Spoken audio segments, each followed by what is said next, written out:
وہ لمبا چوڑا ایک کھاتا ہوتا ہے، پھر اس طرح کے لوگ جو ہے وہ بینیفٹ پہ آ جاتے ہیں تاکہ بینک کے پیسے نہ دینے پڑے۔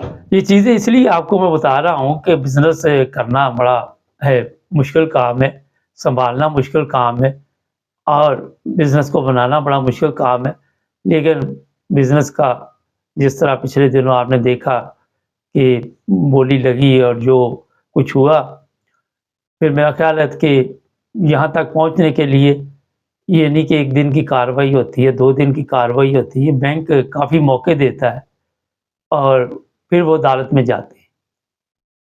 اتنی جلدی نہیں ہوتا، ان کو بھی پتا ہوتا ہے کہ شاید 1 ماہ کی قسط یہ دے نہیں سکے، 2 ماہ کی نہیں دے سکے، 3 ماہ کی، اس کے بعد جا کے بینک جو ہے 12 دفعہ ان کو توجہ دلاتا ہے، کوئی بھی کیس ہو۔ پھر جو اخراجات پڑتے ہیں وہ بھی آپ نے دینے ہیں، وہ بھی جس بندے کی پراپرٹی دیوالیہ ہوئی ہے یا بزنس دیوالیہ ہوا ہے اسی نے دینا۔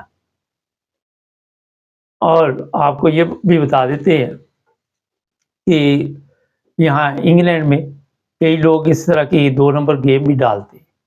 وہ 2 نمبر گیم یہ ہوتی ہے کہ بینک سے پیسے لے لیے ہوتے ہیں، فرض کرے ایک پراپرٹی ہے 2 لاکھ کی، مثال میں دے رہا، یا 2 ملین کی، تو اپنی پارٹی کو بٹھا کے تو وہ پھر 3 میں لے کے بینک سے پھر پیسے لے لیتے ہیں۔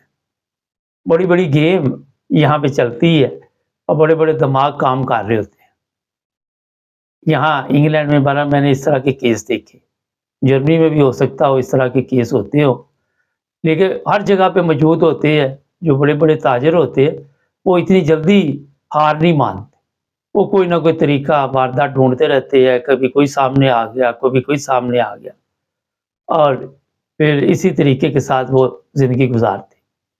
لیکن اس میں جو سوال ہے وہ ہوتا ہے کہ جناب ریپوٹیشن خراب ہو جاتی ہے بینک کی نظروں میں، لوگوں کی نظروں میں، ایک بزنس مین کی جو عزت بنی ہوتی ہے وہ معیار نہیں پھر رہتا، اور جب آپ دیوالیہ ہو جاتے ہیں تو اس وقت اگر اس سے پہلے کی زندگی دیکھے تو لوگوں کا ملنا جلنا آپ کے ساتھ کیسا ہوتا ہے، میں ایشین کی بات کر رہا ہوں، اس کے بعد کیسا ہوتا ہے اس کا اندازہ میرا خیال ہے آپ کو پتہ چل جائے گا۔ جو لوگ بھی دیوالیہ ہوتے ہیں ان کے ساتھ تعلقات کیسے بعد میں رہتے۔ پھر یہ ہوتا ہے کہ یہ انگلینڈ میں تو ایسے بھی لوگ بھی میں نے دیکھے ہیں، جرمنی میں بھی ہوتے ہوں شاید، کہ پرائیویٹ پیسے لیے ہوتے لوگ سے، وہ بھی نہیں دیتے، وہ بھی کہتے ہیں جی بزنس میں کاروبار میں آپ لگائیں تو آپ کو ہم منافع دیں گے۔ بعد میں ان کا منافع بھی گیا، اور یہ پوری گیم اس لیے ڈالی جاتی ہے دیوالیہ پن کی کہ ان کے پیسے بھی جی ہم تو دیوالیہ ہو گئے اور یہ بزنس میں لگائے تھے، یہ بزنس اڑ گیا تو ہم کہاں سے دیں۔ انگلینڈ میں ایسی مثالیں بھی میرے سامنے ہیں۔ تو جناب یہ میں بتا دوں کہ اگر آپ لینے دینے کے ٹھیک ہیں تو کوئی پرابلم نہیں، لیکن اگر آپ لینے دینے کے ٹھیک نہیں ہیں، چاہے وہ بینک ہے، چاہے وہ پرائیویٹ لوگ ہیں، چاہے وہ کوئی سے، میں ایک دفعہ ہیمبرگ کی بات ہے، مسجد میں بیٹھا ہوا تھا، ایک بزرگ بیٹھے ہوئے تھے، تو وہ کہنے لگے کہ جو بندہ لینے دینے کا ٹھیک ہو وہ بھوک سے نہیں مرتا، نہ اس کی عزت میں فرق پڑتا ہے۔ تو جناب یہ جو سوالات تھے ان کے جوابات بھی ساتھ ساتھ نائمروز ٹی وی انٹرنیشنل دیتا ہے۔ اب ہر چیز آپ کو میں نے بتا دی ہے، کیونکہ وہی ہاتھ ڈالے پراپرٹی آج کل جو بھی لوگ خریدنا چاہتے ہیں، اگر وہ تو کامیاب ہیں، میاں بیوی کاروبار کر رہے ہیں، کام کر رہے ہیں، تو وہ یہ رقم دے سکتے ہیں، لیکن اگر آپ پہ بوجھ ہے تو جو پیسے آپ کے پاس ہے وہ بھی ہاتھ سے نکل جائیں گے۔ ہمارے ایشین لوگوں میں پاکستانی جو ہے وہ کافی پیچھے ہے بزنس میں، انڈین سب سے آگے ہیں، افغانی آگے، لیکن ہمارے کو پاکستانی جو ہیں وہ تھوڑے سے ان کے ذہن 2 نمبری طریقے کے ساتھ چلتے ہیں، جس کی وجہ سے انہیں اس طرح کی مشکلات کا بڑا سامنا کرنا پڑتا ہے۔ کوئی گھر لے لیا، کوئی یہ لے لیا، غلط پیپر دے دیے، وہ دے دیے۔ تو آج کے لیے جناب آپ کو اتنی بڑی انفارمیشن دے دی ہے، ہمارے چینل کو سبسکرائب کریں، جڑے رہے ہمارے ساتھ۔ سب دیکھنے اور سننے والوں کو محبت بھرا سلام۔ کرغستان میں آپ سب کو پتہ ہے کہ ایک دو دن سے بہت ہی حالات خراب ہے۔ جو تازہ صورتحال ہے سب سے پہلے آپ کو وہ بتائیں گے۔ جناب 60 سے 70 ہزار بچے اور بچیاں پاکستان کی وہاں پڑھنے جاتی ہیں۔ یہ میرے لیے بھی ویسے حیران کن خبر ہی تھی۔ جب اس پر پتہ کیا تو بتایا جا رہا ہے کہ بہت بڑی تعداد ہے، اور یہ جو انڈین ہے وہ بھی بڑی تعداد میں وہاں پہ جاتے ہیں۔ میڈیکل کے اسٹوڈنٹ ہیں، انجینئر ہیں، بنگالی بھی ہیں۔ اتنی بڑی تعداد میں پاکستان سے کیوں لوگ وہاں پہ جاتے ہیں پڑھنے کے لیے، یہ بھی ایک سوال ہے۔ اس کا جواب میں آپ کو دے دیتا ہوں، کیونکہ وہاں پہ زندگی سستی ہے اور سستی تعلیم ہے۔ کہا جاتا ہے کہ پاکستان کی نسبت سستی تعلیم ہے، اور یہی وجہ ہے کہ لوگ وہاں پہ جاتے ہیں۔ وہاں پہ ڈاکٹر بنتے ہیں، اور بھی جو بھی کسی کا پروگرام ہوتا ہے اسی کے مطابق وہ تعلیم حاصل کرتا ہے۔ اب جو صورتحال تازہ بنی ہوئی ہے وہ یہ ہے کہ ابھی تک ایک پلین صرف لاہور پہنچا ہے، جس کی ہمارے پاس رپورٹ ہے، لیکن جو تصویریں اس وقت سامنے آ رہی ہیں، لوگوں نے سروں کے اوپر سامان اپنے اٹھا کے تو کہیں محفوظ مقام پر جانے کی کوشش کر رہے۔ لڑکیوں کی جو ویڈیو سامنے آئی ہے کہ ان کے گھروں کو توڑا جا رہا ہے، لڑکوں کے گھروں کو توڑا جا رہا ہے، اس میں کئی لوگ تو ہاسٹل میں رہتے ہیں، مگر کئیوں نے پرائیویٹ گھر لیے ہوتے ہیں، پرائیویٹ فلیٹ شلیٹ لے کے وہاں پہ اکٹھے لڑکے رہتے ہیں اور اخراجات پورے کرتے ہیں۔ وہاں کی کل گورنمنٹ نے پورا زور لگایا، مگر وہ جلوس اتنا بڑا تھا کہ وہ کنٹرول نہیں کر پا رہے۔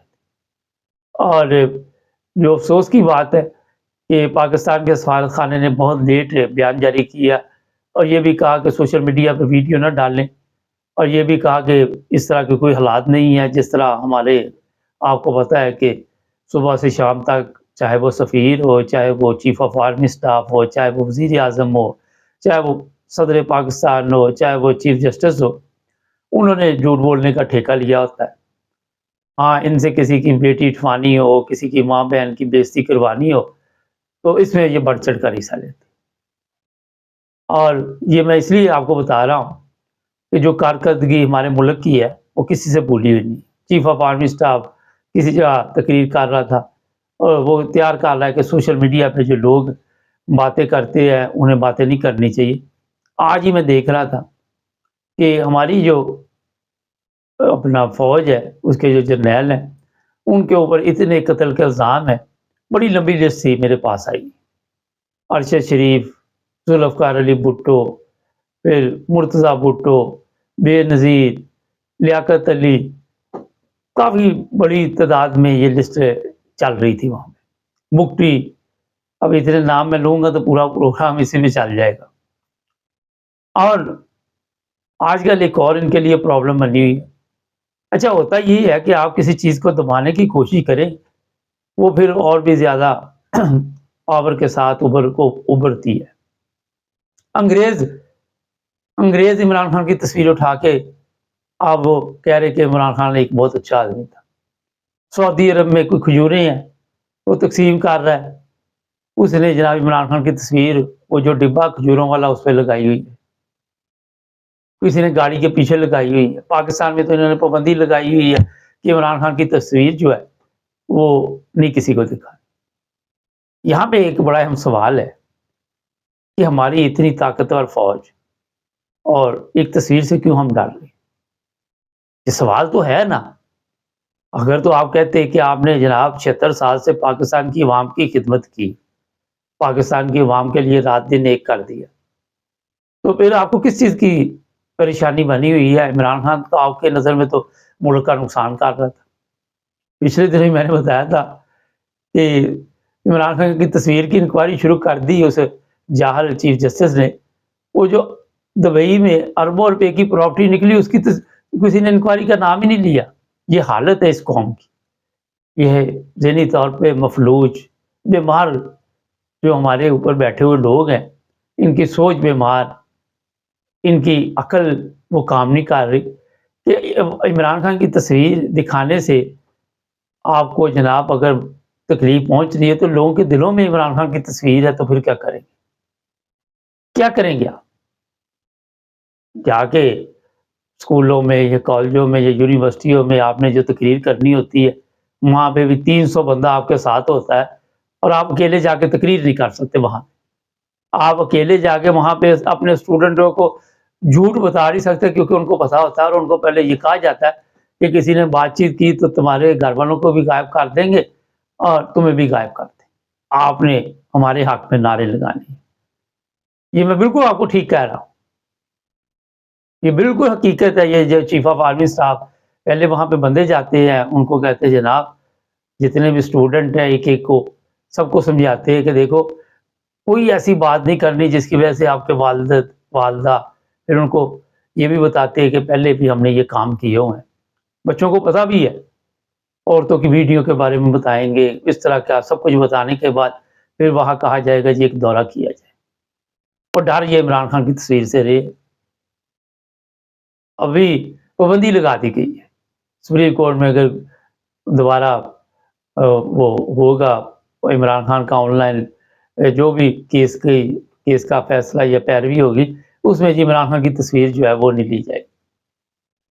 دہشت اتنی پڑ چکی ان کے دلوں میں، وہ جیل میں بیٹھا ہو، یہ باہر بھی ڈر رہے، باہر بھی ان کے اوپر خوف ہے۔ وجہ یہ ہے کہ کوئی کام ہی نہیں کیا ساری زندگی تو چور بازاری کی۔ انٹرنیشنل میڈیا کی بھی آج میں خبر دیکھ رہا تھا، وہ کہتے ہیں سب سے بڑی مافیا جو ہے وہاں پاکستان میں، انہوں نے جو قبضے کی ہوئے زمینوں پہ، ان میں جرنیلوں کا نام سرفہرست آ رہا ہے، یہ انگلش میں بتا رہا تھا۔ اب میں تو ان کو نہیں جا کے کہہ رہا، تو یہ آ کے آپ کی کیا مدد کرے گی ان اسٹوڈنٹوں کی، کیا انہوں نے ہیلپ کرنی ہے؟ میرا نہیں خیال کہ اس طرح کی ہیلپ چاہیے وہ کی جائے۔ سفیر کو کہا جا رہا ہے کہ شہباز شریف کہہ رہا ہے کہ جناب سوشل میڈیا پہ کوئی ویڈیو نہ ڈالو، وزیر اعظم کہہ رہا ہے بھی کیوں نہ ڈالو، کیا ہوا؟ پاکستانی اسٹوڈنٹ وہاں پہ ان کو مارا جا رہا ہے، پٹیاں لگی ہوئی، برا حال، بونکے دہاڑے، تو آپ سوشل میڈیا پہ بھی نہ بتاؤ، کیونکہ آپ نے تو ٹھیک خبر دینی نہیں۔ آپ کے حساب سے تو یہی سب کچھ اچھا ہوتا ہے، آپ کے حساب سے تو جو کچھ ہو رہا ہے وہ ٹھیک ہو رہا ہے۔ تو جناب پاکستان میں جو لوگ رہتے ہیں وہ کس تکلیف سے گزرتے ہیں، کس اذیت سے گزرتے ہیں۔ وہ انگلش نیوز یہ بھی بتا رہی تھی کہ ان کے پاس کھانے کے لیے روٹی نہیں، آج مودی بھی کہہ رہا تھا، کہتا ان کے پاس چوڑیاں بھی نہیں پہننے کے لیے، آٹا ان کے پاس نہیں، بجلی ان کے پاس نہیں، کوئی چیزیں جس میڈیا پہ تقریریں میں چلتی ہیں۔ ان کا جواب کیسے دیں گے آپ؟ کوئی کام کیے ہوں تو پھر انسان جواب دیتا ہے۔ جب ساری زندگی اپنی عیاشی میں گزر گئی تو پھر دوسروں کے متعلق تو آپ کو سوچنے کا ٹائم نہیں ملا۔ اپنی عیاشی سے فرصت ملے گی تو آپ کو ٹائم ملے گا نا دوسروں کو سوچنے۔ کوئی پولیس کی وردی پہن کے پھر رہی ہے، کوئی پولیس کو کس حساب سے لگا دیا، وہ پولیس والی ہے وہ ٹک ٹاک بنا رہی ہے، 10-12 اپنی بیک سائڈ دکھا رہی ہیں، تماشا بنایا ہوا ملک۔ کسی جگہ بھی آپ کو اس طرح کے تماشبین نظر نہیں آئیں گے۔ مریم کا مساج ہاؤس چل رہا دبئی میں، کئی چیزیں اس پہ بات کرتے تو ختم نہیں ہوتی۔ تو جناب کچھ کر کے دکھائیے، اس طرح باتوں سے آپ لوگوں کو کتنی دیر بیوقوف بنائیں گے؟ اب لوگ بنتے نہیں ہیں بیوقوف، یہ بھی بہت بڑی پرابلم ہے، یہ بھی ایک مسئلہ ہے۔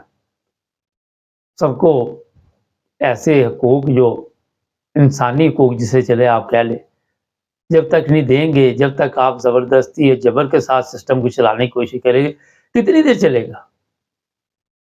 وہ کیا کہتے ہوتے ہیں خزادہ بہر ہوتا، ایک وقت آئے گا کہ ہر چیز جو ہے وہ ختم ہو جائے گی، پھر آپ کو نہ کوئی پوچھے گا، نہ آپ کی نسل کو پوچھے گا، نہ یہ جو لوگ جا کے اسکولوں میں بڑی تقریریں جھوٹ موٹ کی چھوڑتے ہیں، کوئی آپ کی عزت نہیں کرے گا۔